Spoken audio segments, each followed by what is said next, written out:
Bonjour à toi et bienvenue dans le podcast Les Sentiers du Possible. Je suis Alexandra Ridou, coach certifiée et fondatrice de Randose, pour t'accompagner à cheminer vers une vie pleine de sens et d'impact. Chaque lundi, je te partage mes réflexions et outils pour t'aider à atteindre les sommets de ton épanouissement. Et les mercredis, je te laisse découvrir une interview inspirante d'invités qui vivent la vie qui leur correspond vraiment. Ah, et j'ai oublié, je t'invite à écouter chaque épisode en marchant. Les neurosciences l'ont démontré, marcher te permet de prendre plus de recul, de développer ta créativité et ainsi prendre les meilleures décisions pour vivre la vie qui te fait vibrer. Salut Tiffany, je suis ravie de te retrouver sur le podcast Les Sentiers du Possible. Comment vas-tu ? Eh ben ça va, merci beaucoup à Alexandra de me recevoir. Je suis ravie d'y participer. Eh bien, avec un grand plaisir. Tiffany, pour ceux qui ne te connaissent pas, toi, comment tu te décrirais en quelques phrases ?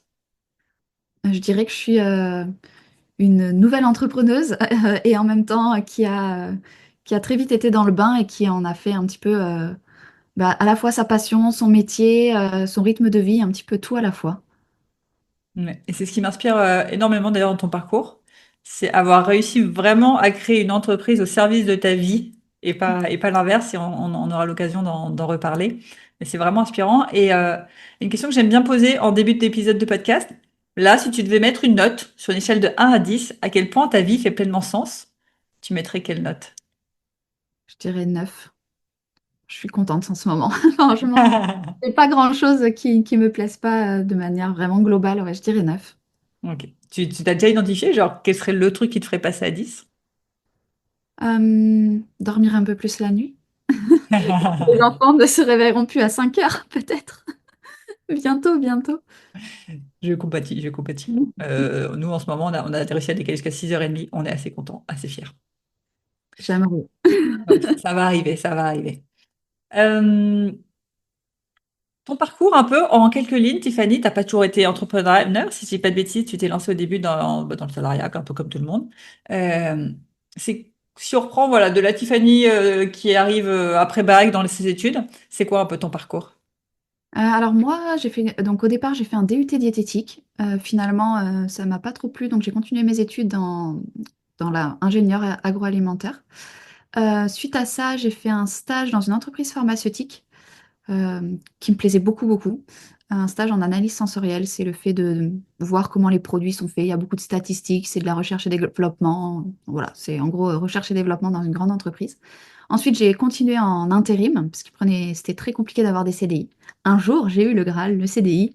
J'étais trop contente. Je me suis dit, ah, c'est génial, je resterai dans cette entreprise jusqu'à ma retraite, c'est trop bien. Ça, c'est ce que je croyais. Et après, je suis tombée enceinte. Donc voilà, la grossesse, etc. Et ensuite, mon bébé est né. Et j'avais pris un congé parental jusqu'à 6 mois. Donc, bon, jusque-là, tout va bien. Sauf que plus j'approche les 6 mois et moins j'ai quand même envie d'y aller, même si c'est un métier que j'adorais à la base, ce qui n'est plus du tout le cas aujourd'hui d'ailleurs. J'ai repris donc aux 6 mois quand même, 6 mois, 6 mois et demi de mon bébé. Au départ, j'ai repris à 70%. C'était 3 jours par semaine. Et en fait, à ce rythme-là, je ne pouvais pas avoir de remplaçante sur ce qui restait. Donc, j'avais un 100%. Donc, j'ai fait, ça ne va pas être possible. Au bout de 2 jours, j'ai demandé de passer à mi-temps pour avoir une remplaçante sur le mi-temps. C'était la condition. Donc, ça, OK. Et en fait, même à mi-temps, ça allait pas du tout. Et je me suis dit, mais en fait, ça fait plus aucun sens pour moi. Bah, tu vois, tu me parlais de sens. Mm. Et vraiment aucun sens pour moi de faire garder mon bébé, de faire 3 quarts d'heure de route le matin, 3 quarts d'heure l'après-midi, enfin le soir, et de revenir au moment où il doit aller dormir. Enfin, c'était vraiment horrible. Je pleurais tous les soirs. Enfin, c'était vraiment, vraiment horrible. Et du coup, j'ai dit à Florian, qui est mon conjoint, j'ai dit, en fait, je vais arrêter. Il me dit, ah, tu vas arrêter? Sachant qu'on venait d'acheter une maison et ça faisait une semaine qu'on était dedans. Donc vraiment, juste à côté de mon travail, enfin, à côté de nos deux travails, de manière à ce qu'on ait 45 minutes chacun, parce qu'on était à l'opposé. Donc c'était pas à côté, mais pas très loin. Et j'ai dit, ouais, en fait, là, je suis trop malheureuse. Et toutes mes collègues me disaient, mais ça passe, t'inquiète pas, quand t'as un bébé, c'est normal, ça passe, ça passe. J'ai dit, non, moi, ça passera pas. Je suis sûre, en fait, c'est pas ça la vie que je veux. Et en fait, au bout de 2 semaines, on a pris la décision que j'allais arrêter. On l'a pas tout de suite dit, on a réfléchi un petit peu quand même pour faire en sorte que, voilà, ça se passe bien. Et puis, bah, du coup, j'ai eu, normalement, c'est 3 mois de préavis, mais en mettant mes congés, finalement, début décembre, c'était en septembre, et début décembre, j'étais libre, on va dire. Et là, je me suis dit, OK, par contre, c'est hors de question que je vive sur l'argent de Florian, ça, c'est pas du tout OK avec moi. Je veux absolument profiter de mon bébé, mais je veux aussi gagner de l'argent. Et c'est là que je me suis dit, bon, bah, j'ai un compte Instagram, je vais essayer d'en faire quelque chose. Et voilà, c'est comme ça que tout a commencé. Et Et comment tu t'es dit, c'est possible de faire un truc à partir d'un compte Instagram? Tu t'étais renseigné un peu en amont, tu t'étais dit, enfin, tu vois? j'avais un compte Instagram que j'avais créé en fait pendant le Covid en me disant, bah, je vais partager sur le bébé signe, donc c'est pour apprendre à signer avec son bébé avant qu'il parle. Et je m'étais dit, je vais partager ce que j'apprends pour que les autres mamans elles puissent en profiter, mais vraiment dans un objectif pas du tout d'en vivre. Et en fait, là, ce jour-là, j'ai dit, bah, j'ai ça, bah, faut que j'en fasse quelque chose pour en vivre. Comment on fait? J'en savais rien. J'avais zéro formation. Je savais pas ce qu'était l'entrepreneuriat en ligne. Instagram, je connaissais un tout petit peu, mais vraiment pas beaucoup. Et je me suis dit, bah, je vais trouver une solution pour que ça fonctionne. Je vais me former. Et ça, en fait, il n'y avait pas d'autre solution que le fait que ça fonctionne, puisque je voulais pas vivre ni aux dépens de Florian, ni retourner à un travail où je ne pouvais pas profiter de mon bébé. Donc, je me suis pas trop laissé l'option. Je me suis dit, on va trouver une solution.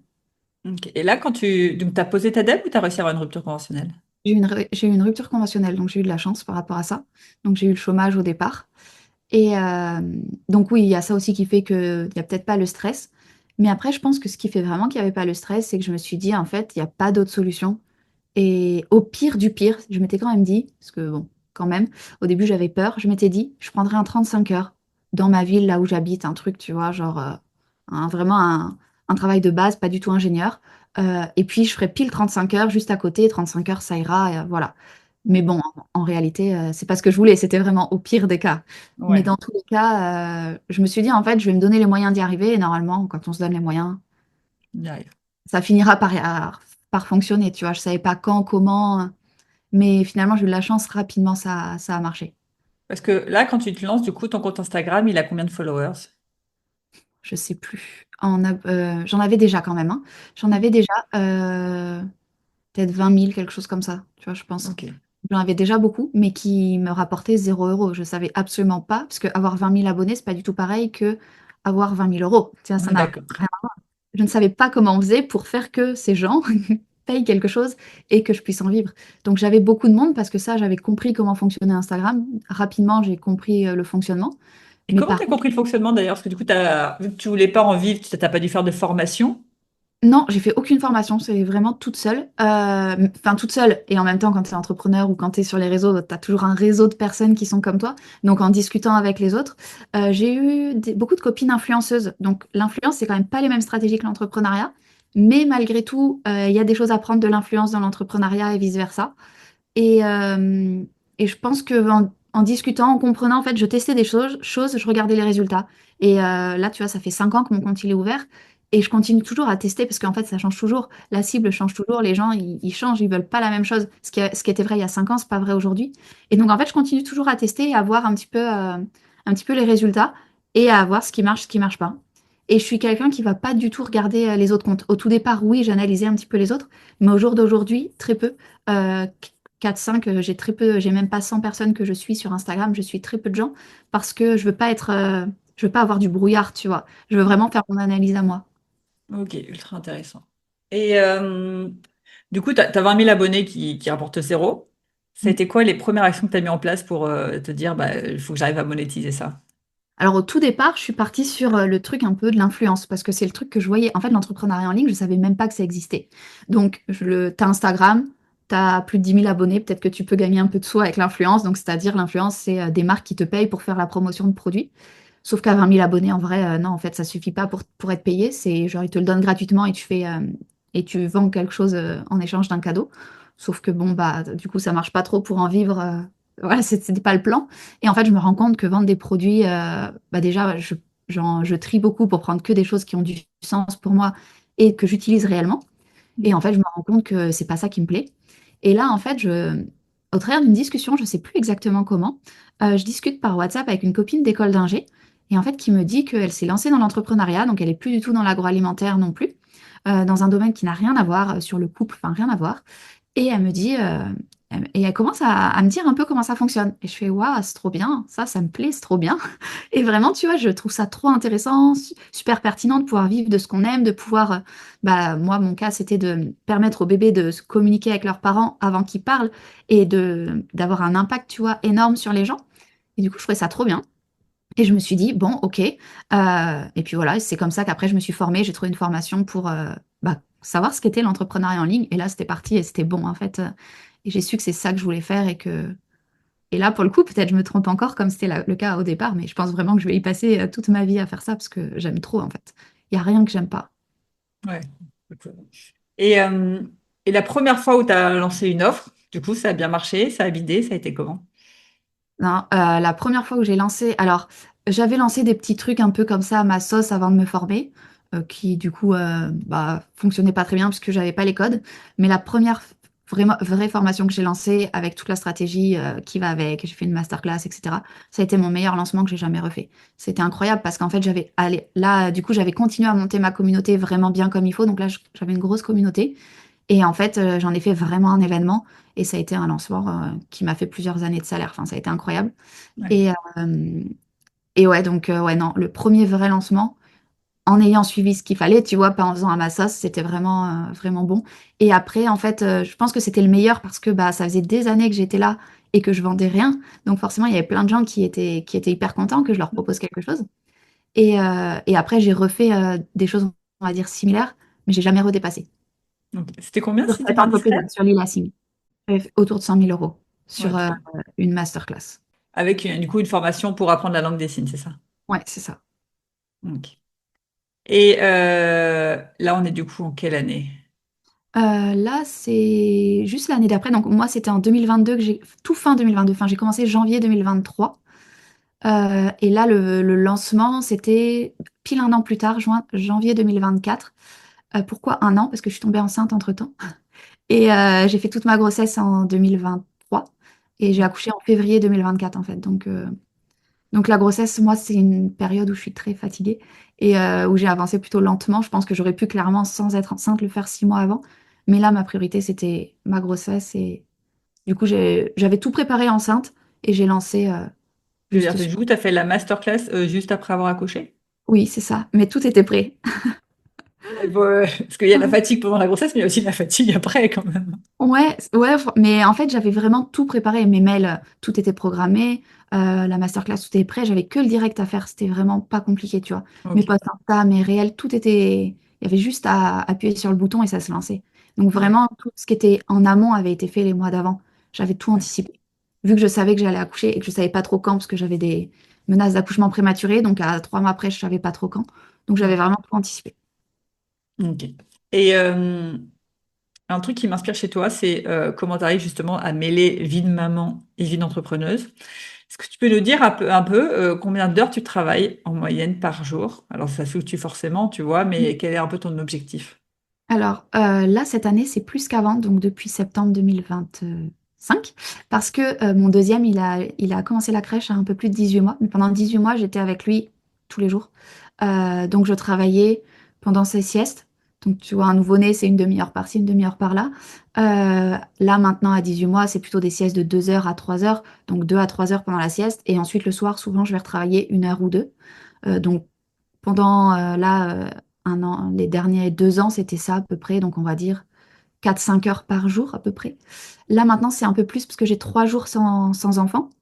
Donc ces 3 jours-là, je travaille de 9 heures à 16 heures. Donc je sais même pas combien ça fait. 7 heures. 7 heures plus, enfin avec l'heure de manger, ça fait 6 heures. Sachant que je suis aussi dans des groupes, je sais pas si ça compte comme du travail, tu vois, c'est pas du travail Ouais. pleinement sur le business, mais on va dire 6 heures au max, quoi, tout inclus. Ouais. Et des fois, je retravaille 1 heure le soir, selon mon envie, en fait. C'est moi qui choisis si j'en ai l'envie ou pas quand il se couche tôt. Et comment t'as fait, du coup, pour toi, c'est quoi le secret pour, si je prends une année où tu avais tes enfants et que tu Ouais, travaillais, du coup, finalement 4 heures peut-être par jour max, ouais. euh, ces années-là, tu as fait combien de chiffre d'affaires et c'est quoi pour toi le secret, du coup, à réussir à générer autant de chiffre d'affaires avec aussi peu de temps de travailler? Je pense que c'est vraiment une histoire d'efficacité, mais vraiment, genre mode, tu vois, robot un petit peu, dans le sens où je me rends vraiment compte que il y a une phrase qui dit que, je sais plus qui, c'est une phrase de quelqu'un, mais je ne sais plus son nom, que une tâche prend le temps que tu lui donnes. Et en fait, je suis vraiment convaincue de ça, parce que je me suis rendu compte que quand j'avais 2 heures de sieste, et en plus, quand c'est une sieste d'un bébé, tu sais pas si ça va être 2 heures. Ça peut être Ouais. 1 heure, ça peut être 1 heure et demie, tu vois, tu sais pas combien de temps il va dormir. Et bien en fait, à partir du moment où j'avais posé mon bébé dans le lit, j'ouvre l'ordinateur et genre je sais exactement ce qu'il faut faire. Tu vois, j'ai ma to-do, c'est hyper précis et je fais, mais en mode vraiment hyper organisé, tu vois. Mon téléphone, je vais pas aller voir si j'ai un message Insta qui traîne ou autre, ça, non. Pendant l'année aussi où j'étais pendant 2023, ma première année de postpartum, enfin ma première année de postpartum de mon deuxième, donc j'avais deux enfants, dont un tout le temps avec moi, je répondais plus aux messages Insta. Et on peut continuer à vendre sur Insta sans répondre aux messages. Ça, je pourrais te l'expliquer aussi si tu veux. Je répondais plus à aucun message. Donc ça m'a enlevé un gros truc. C'était 2 heures par jour et sur 4 heures, c'est plus possible en fait. Ouais. Donc j'ai arrêté. Et du coup, ouais, vraiment, je savais exactement ce que j'avais à faire. J'ai mon calendrier annuel, je sais quand j'ai des lancements, je sais quand j'ai des pauses. Et en fait, bah, je fais, tu vois, la création de contenu, qui est une grosse partie de mon business, de créer sur Instagram du contenu. Bah, je le fais en batching, c'est-à-dire, je fais toutes mes idées, ensuite, je tourne tous mes réels. Donc, tous mes réels du mois, ils sont tournés en 2, 3 heures. Donc, en une sieste, je fais tous les réels du mois. Ensuite, en une autre sieste, je vais les monter en termes de vidéos. Et en une autre sieste, je vais les programmer sur Insta pour le mois, parce que tu peux programmer un mois à l'avance. Mm. Donc c'est vraiment, tu vois, comme ça. Et en fait, je me suis rendu compte que quand j'ai eu plus de temps là en septembre, bah finalement, je faisais pas 3 fois plus de choses avec 3 fois plus de temps. Parce qu'en fait, vraiment, mes tâches, du coup, je me disais, ah bah j'ai toute la matinée pour le faire, alors qu'avant, j'avais 1 heure ou 2 heures. Et du coup, je pense que c'est vraiment le fait de se dire, j'ai 2 heures, et aujourd'hui, en 2 heures, je dois faire ça, qui fait qu'en fait, ça passe. C'est quoi du coup pour toi les tâches? Toi, tu as dit par exemple répondre au MP, on peut supprimer. C'est Ouais. quoi les tâches vraiment prioritaires si on veut développer son activité pour toi quand tu n'as justement pas beaucoup de temps?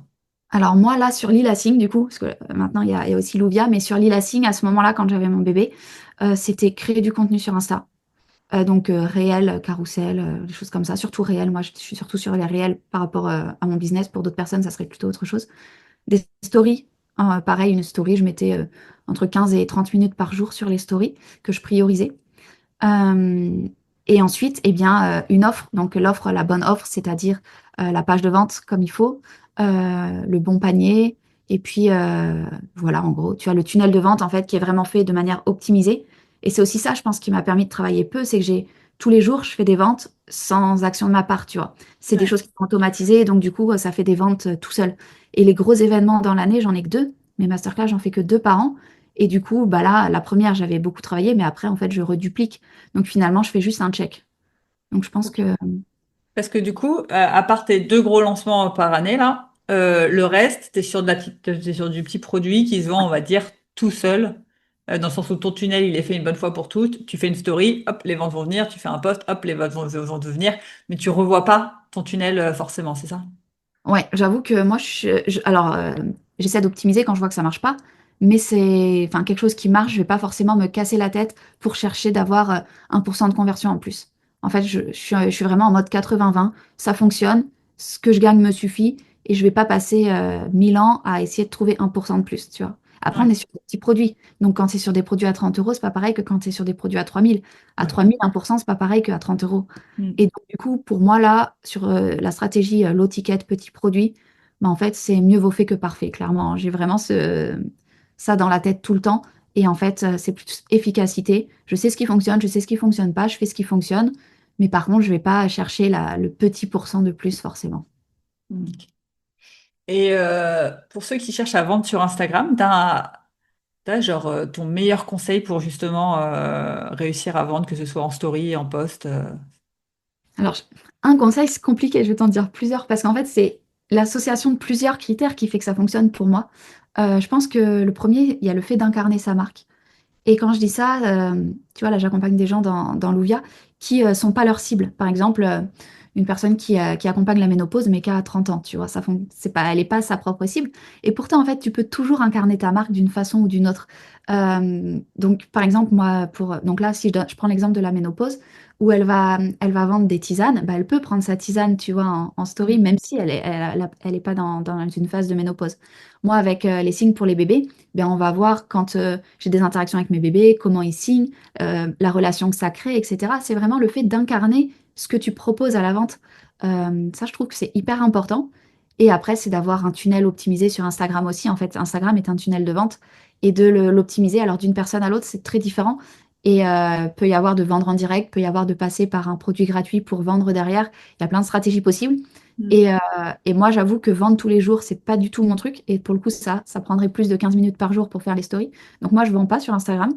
Mais je mets les gens dans ma liste email, en fait, grâce à des produits gratuits. Ok. Et ensuite, c'est par mail que je vends. Et Ouais. ça c'est une stratégie, moi, qui me convient bien. Sur la marque Lila Signe, sur Louvia, c'est différent, tu vois, c'est pas la même stratégie. En fait, je pense que d'une marque à l'autre et d'une personne à l'autre, c'est pas les mêmes stratégies à appliquer. Mm. Donc, le meilleur conseil, c'est peut-être incarner sa marque en priorité Ok. et Ultra être fier de intéressant. ce qu'on vend. Ça c'est la base, mais en fait, il y a plein de gens qui sont pas fiers de ce qu'ils vendent et du coup, ça peut pas marcher. Il faut Mm. vraiment être sûr que ton produit, il est trop bien et que tu vas vraiment aider les personnes. Et si tu en es sûr, bah, en fait, tu vas Bah ouais, vraiment c'est aider les personnes et elles vont te faire confiance. ouais.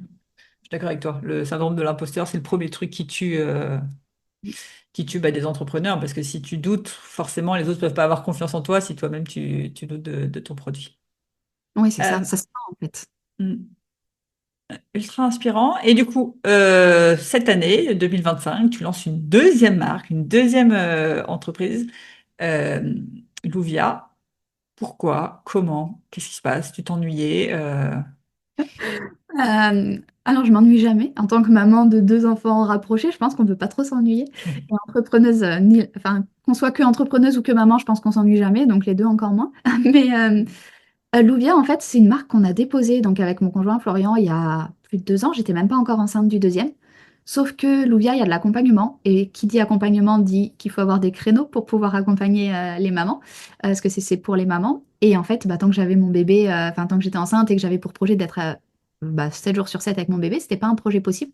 Donc en fait, on a juste déposé la marque. On savait exactement ce qu'on faisait. On a commencé à construire le projet mais vraiment en sous-marin, tu vois, genre quand on a envie, quand on a le temps, on construit ce projet. Et il a vraiment vu le jour en septembre, quand bah, du coup, mon fils, là, il y a 3 jours où il est à la crèche, où moi, du coup, j'ai pas d'enfant. Et donc, du coup, je peux bah, accompagner les mamans. Et ce projet, c'est vraiment donc, pour les mamans qui voient plus de sens dans leur travail actuel, dans leur CDI. Ce qui m'est arrivé, en fait, c'est clairement mon histoire, Louia et qui ont envie de profiter de leurs enfants, qui bah, sont tristes de devoir retourner au travail, qui se sentent malheureuses pour enfin, voilà, ce que j'ai pu ressentir. Et bah, de leur montrer qu'il y a une autre voie possible, qui est l'entrepreneuriat en ligne, que ce soit à la fois dans le fait de monter son projet, donc comme moi par exemple avec Louvia ou avec Lilassi, mais aussi d'accompagner les entrepreneurs, comme par exemple le métier d'assistante virtuelle, customer care, des métiers qui pour moi sont hyper pertinents pour des mamans, parce que c'est très bien payé à l'heure par rapport à un CDI classique, et tu peux faire très peu d'heures et donc être avec ton bébé quand même toute la journée. Donc en fait, il y a vraiment ces deux aspects-là qui permettent, bah, qui sont compatibles pour des mamans qui ont envie de changer de vie en fait. Donc Ouais. c'est vrai que Louvia, c'est un peu mon business de cœur parce que depuis le départ, je sais que je vais faire ça. Mais j'attendais le bon moment pour moi aussi en tant que maman, que ce soit le bon moment pour moi. Et bah, pour changer, je trouve que c'est vraiment quelque chose qui va changer des vies de manière énorme. Hmm.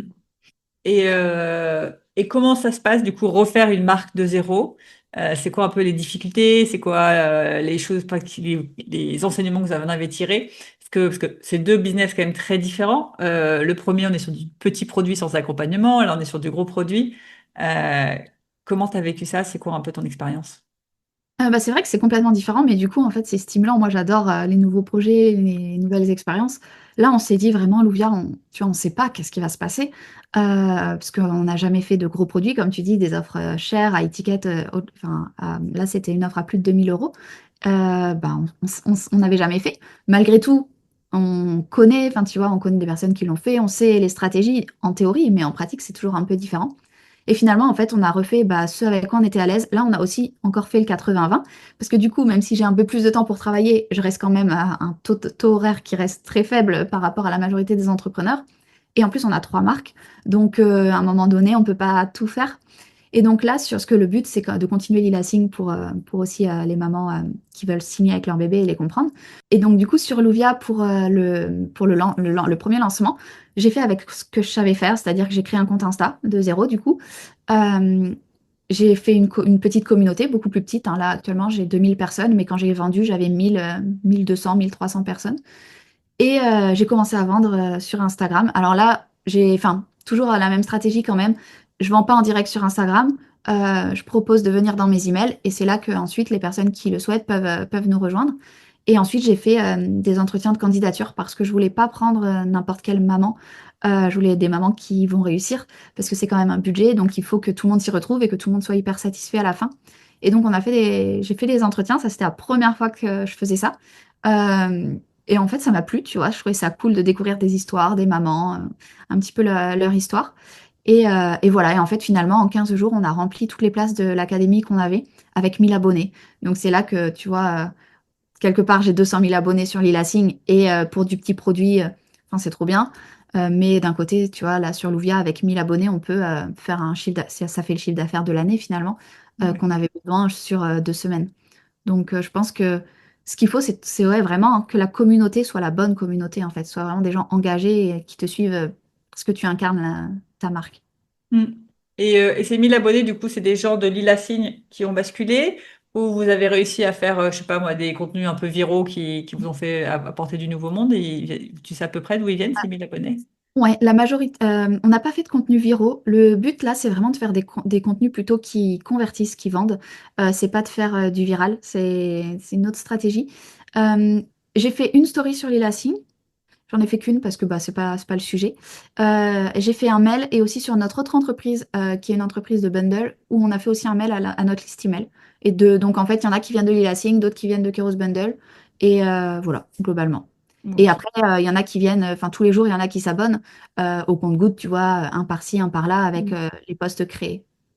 Ok, Donc il y a un peu de tout, mais globalement quand même, il y a de Lila Singh au départ. d'accord.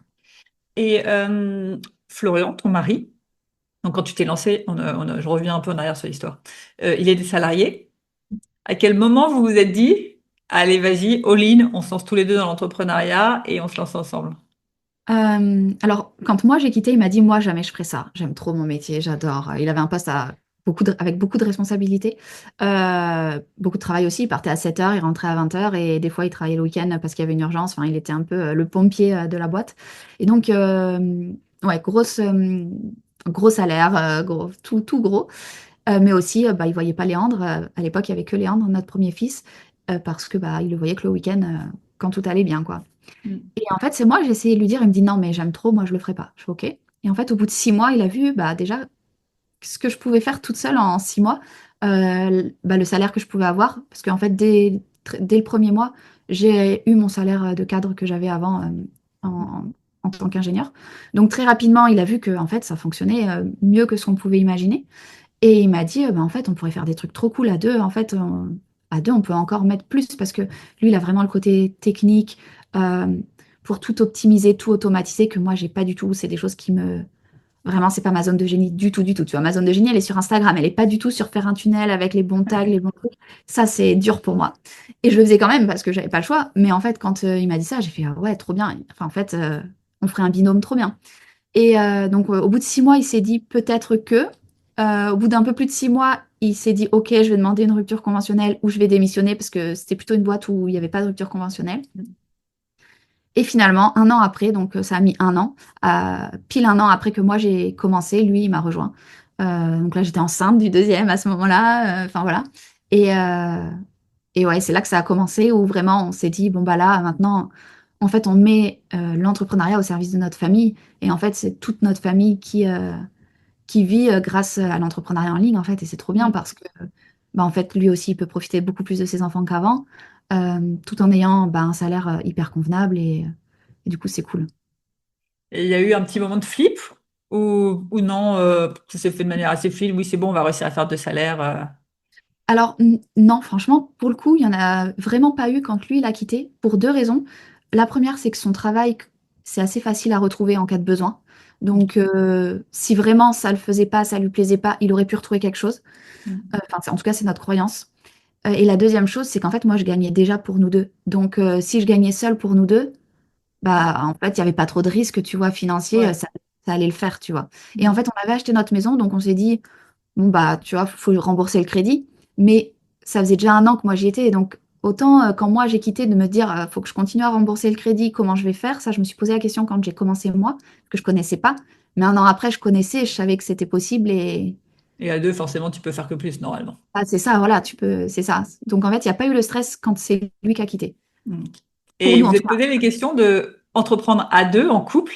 Est-ce que ça va pas nuire au couple? Comment on va s'en sortir? Ou non, la question s'est même pas posée. Oui, ça oui, par contre. Ça, pour le coup, oui, parce que du coup, tu travailles ensemble, c'est plus pareil. Et il faut trouver, tu vois, on a mis plusieurs mois à trouver notre équilibre, de Ouais. savoir, OK, qui fait quoi, Alors, la chance qu'on a, c'est que vraiment nos zones de génie, elles sont opposées. Sa zone de génie à lui, c'est vraiment ma zone de nul nul, tu vois, et vice-versa. Et donc, du coup, en fait, on va pas se marcher dessus parce que vraiment, c'est différent. Mais on va quand même être interdépendants pour savoir les projets qu'on va lancer, etc. Donc, on a quand même besoin de travailler ensemble, même si on est quand même très, très indépendants sur les tâches qu'on fait, en fait, au quotidien. Et vous arrivez justement à avoir ces moments où vous coupez vraiment, enfin je sais pas, vous êtes à table, ne pas parler boulot et à vraiment couper. Vous êtes mis des règles ou non, ça se fait de manière assez fluide? Au final, non, on s'est pas vraiment mis de règles, mais peut-être que ça peut être une bonne idée. Mais c'est vrai qu'en fait, l'entrepreneuriat, c'est quelque chose qui nous passionne et donc souvent on en parle en fait. On en parle. Alors des fois, on va parler, on va dire plutôt concret. Ah, faut pas oublier de faire ça. Mais souvent, ça va plus être des discussions un peu, tu vois, qui nous animent, genre en termes de stratégie, en termes de qu'est-ce qu'on veut demain, comment on veut faire, ou alors on part en vacances. Ok, comment on fait pour que pendant les vacances, en fait, tu vois, par exemple, Florian, lui, pendant les vacances, il aime couper donc couper totalement au niveau de l'entrepreneuriat. Alors que moi, j'aime pas ça. Et en fait, au début, je me jugeais, tu vois, je me disais, ouais, il faut que tu coupes, tu vois. Et en fait, vu que j'adore ça, je vois pas pourquoi se priver de quelque chose qu'on adore. Et en fait, moi, quand je suis en vacances, je vais travailler à peu près une demi-heure par jour, donc c'est pas grand, c'est pas beaucoup. Mais j'ai besoin de cette demi-heure où je vais sur Insta, ou alors je vais envoyer un mail, ou je vais faire un truc, tu vois. J'en ai besoin parce que ça me fait du bien finalement. Et lui, par contre, c'est l'inverse. Donc, en fait, on respecte chacun que, bah, on vit pas. Enfin, voilà, moi, j'ai besoin de ma demi-heure de travail. Lui, il a besoin d'en avoir zéro pendant le temps des vacances avec les enfants. Et au quotidien, bah, il n'y a pas spécifiquement de règles, mais on a des moments, bah, beaucoup en famille, en fait, où là, ça va être des discussions de famille plus qu'autre chose. Ouais. Le business reste au cœur de notre famille, quand même, dans tous les cas. Mm. Ouais. Ouais, ultra inspirant. C'est un truc à titre personnel. Bon, normalement, mon mari ne devrait pas écouter le podcast, mais je pense que jamais je pourrais travailler avec mon mari. On serait trop différents, mais ouais, je pense que sur les tempéraments, ça ne matcherait pas. Mais du coup, j'ai beaucoup de respect. Ouais, ça m'inspire les gens qui comme ça, entreprennent en couple. Je vois le temps qui passe. Est-ce que tu as un dernier conseil pour ceux qui sont au stade où, voilà, on vient de se lancer, ou j'hésite à me lancer, je suis dans ce moment de doute. Quels sont un peu tes conseils pour bah, oser vraiment y aller et peut-être le tips qui fait que ça devrait marcher. Alors, je sais qu'il y a plein de tips, hein, mais. Bah, pour moi, en fait, le tips, c'est le fait d'y croire. En fait, si toi, tu crois que ça va marcher, tu vas mettre en place les choses qui font que ça va marcher. Tu vois, par exemple, quelqu'un qui se dit, bah, je me mets à mon compte et je fais tout de moi-même de zéro, bah, ça va être long, tu vois, parce que tu peux pas avoir toutes les zones de génie dans l'entrepreneuriat, c'est pas possible, tu vois. Autant Mm, moi, sur Instagram, j'ai compris le truc toute seule, mais tout le reste, je l'ai pas du tout compris toute seule. Et je pense que ce qu'il faut, c'est se former avec les bonnes personnes. Euh, et pour ça, bah, c'est pas toujours facile, mais on arrive à voir quand même un petit peu ou à demander autour de nous qui c'est qui connaît qui. Enfin voilà, de manière à ce qu'on se fasse pas avoir, parce que maintenant il y a un peu de tout. Mais je pense que se former, c'est vraiment la clé de tout pour y arriver. Et en fait, une fois qu'après, tu as toutes les bases de l'entrepreneuriat en ligne, bah, c'est trop cool en fait. Tu fais ta vie sur mesure finalement. Donc mm, pour moi, c'est pas un tips technique, tu vois, Insta ou autre, parce qu'en fait, j'en connais qui réussissent sans avoir Instagram, j'en connais qui réussissent sans même des réseaux sociaux, juste avec de la pub. Enfin, en fait, t'as de tout, tout est mm, possible. Et en fonction de chaque personne, la bonne direction n'est pas la même, en fonction ouais, de génie, de ce que t'aimes, de tout ça. Donc là, carrément. c'est d'y croire et et d'arrêter de se dire c'est pour les autres, parce qu'en fait, en vrai, c'est pour tout le monde à partir du moment où tu le veux vraiment. Voilà, en tout cas, c'est ma croyance. Ouais. J'ai la même croyance et ça revient exactement avec le message que je prône. Toutes les stratégies marchent, il faut juste trouver celle qui te correspond Mm. et où tu rayonneras, comme tu dis, à partir du moment où tu crois en ton produit, que tu es persuadé qu'il peut aider les autres, que tu kiffes Mm. communiquer et que tu kiffes partager ce que tu fais, bah, les autres y suivent. Ouais, complètement d'accord. 100%. Génial. On va faire terminer le podcast sur ce joli mot de la fin. Dans mon podcast, je demande toujours aux invités de donner une question de coaching à méditer en marchant, que les auditeurs écouteront à la fin de l'épisode, pour justement bah, se poser les bonnes questions, pour soit remettre du sens dans sa vie, ouais, globalement remettre du sens dans sa vie. Euh, Toi, tu as une question comme ça que tu aimes bien te poser ou qui a été game changer pour toi et que tu aurais envie de leur poser? Moi, ce que j'aime bien, c'est me dire, dans 3 ans, je voudrais que ma vie, elle soit comment exactement? Et, et en fait, si tu la visualises, bah, tu vas la créer. Tu vois, il y a 3 ans, ce que j'ai visualisé, je l'ai créé encore en mieux. Et je pense qu'aujourd'hui, ce que je vais visualiser dans 3 ans, ça sera encore mieux que ce que je visualise. Et je pense que, ouais, de fermer les yeux et de se rendre compte un peu de, OK, c'est quoi que je veux vraiment sur toutes les sphères de la vie, tu vois, avec ta famille, avec ton couple, avec ton business, avec la spiritualité si tu es là-dedans, enfin, tu vois, tout ce qui existe, les relations sociales, etc. Et de se dire, c'est quoi ma vie de rêve? Et en fait, qu'est-ce qui m'empêche aujourd'hui de faire ma vie de rêve? Finalement, souvent, c'est des croyances, des peurs, des choses comme ça. Mm. Et si tu enlèves ces peurs, en fait, ta vie de rêve, elle est pas si loin que ça. Ouais, génial cette question. Et je sais que j'ai dit qu'on terminait l'épisode, mais du coup, ça me soulève une autre question. C'est quoi ta vision business à 3 ans, du coup, si tu peux nous la partager? Alors moi, du coup, mes enfants seront un petit peu plus grands, ce sera plus des bébés bébés, tu vois. Ils seront tous les deux en maternelle, même, ouais, c'est ça. Et donc du coup, bah, c'est de pouvoir chaque vacances scolaires prendre l'avion, partir loin, tu vois. Là aujourd'hui, on le fait pas parce que bah, on sait que ça va être compliqué, le sommeil n'est pas encore acquis, tu vois, tous ces trucs-là. Le Et lit là, dans parapluie à prendre, la poussette. voilà, Le ouais, c'est ça. côté- C'est ça, tu vois. C'est vraiment. Et puis, en fait, là, aujourd'hui, je vois plus d'inconvénients que de bénéfices à faire des trucs comme ça. Genre, l'avion, ça va être une galère pas possible. Dormir là-bas, ça va être compliqué. Ça va chambouler. Enfin, s'il y a un décalage horaire, enfin, tu vois, tous ces trucs-là. Alors que dans 3 ans, je le vois en mode, OK, toutes les vacances scolaires, donc tout l'été plus chaque vacances scolaires, bah, on fait des trucs en famille, trop cool. On va un peu partout, tu vois, genre en plein hiver, on peut aller au soleil, des choses comme ça. Et on profite. Bien sûr, j'ai toujours ma petite demi-heure de business parce que j'adore ça et que je peux pas trop m'en passer. Et peut-être ça changera dans 3 ans, peut-être ce sera pas le cas, tu vois, j'en sais rien. Et on continue de faire des projets qui ont vraiment du sens pour nous. Et je pense qu'à 3 ans, tu vois, c'est Louvia qui va vraiment être très, très développée et d'avoir accompagné plein de mamans qui ont pu changer de vie, bah, c'est trop bien, tu vois. Et de Ouais, continuer à développer ça. trop cool, une super vision. Mm. Un grand merci à toi, Tiffany, pour tout ce que tu nous as partagé. C'est ultra inspirant pour toutes les mamans, je pense, qui nous écoutent et qui se disent c'est impossible de mener une activité rentable avec seulement 4 heures par jour, mes enfants, etc. Tu as été la preuve. Bravo à toi. Je sais que moi, je suis la preuve que ça marche si tu les mets à la crèche. Mon choix était plutôt de tourner vers la crèche, mais ça marche aussi si tu les as avec toi. Pour ceux qui veulent t'envoyer des petits mots doux, de remerciements par rapport à l'épisode de podcast, bref, sur tes aventures, où est-ce qu'ils peuvent te retrouver? Alors, ça peut être sur tiffany@louvia.fr. Sauf que Tiffany, c'est compliqué à écrire, donc vous pouvez mettre contact et je reçois aussi @louvia.fr, Loovya. Ou alors sur Instagram, Loovya pour Louvia. Voilà, je réponds à tous les messages. Sur Louvia, je réponds à tous. 2000 personnes, c'est beaucoup plus facile que 200 000. Donc sur Louvia, je réponds à tout le monde, je vois tous les messages et tous les mails. Donc pour l'instant, c'est moi à 100% qui gère cette partie-là, donc ne pas hésiter. Top. Et ben, je mettrai les liens dans le descriptif de l'épisode. Encore un grand merci à toi, Tiffany, et je te dis Merci à très Alexandra. vite. À très vite. Ciao.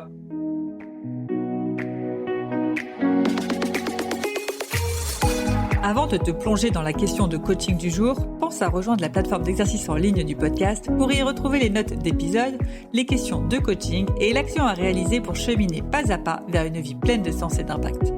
Le lien est en description de l'épisode. Et bien évidemment, si tu as aimé cet épisode et le concept du podcast, tu peux me le faire savoir en me laissant une belle note ou un joli commentaire sur la plateforme de ton choix. Tu peux aussi partager le podcast à une personne qui peut en avoir besoin. Et c'est parti pour tes 2 minutes de coaching et on se retrouve très vite dans le prochain épisode. Bye bye!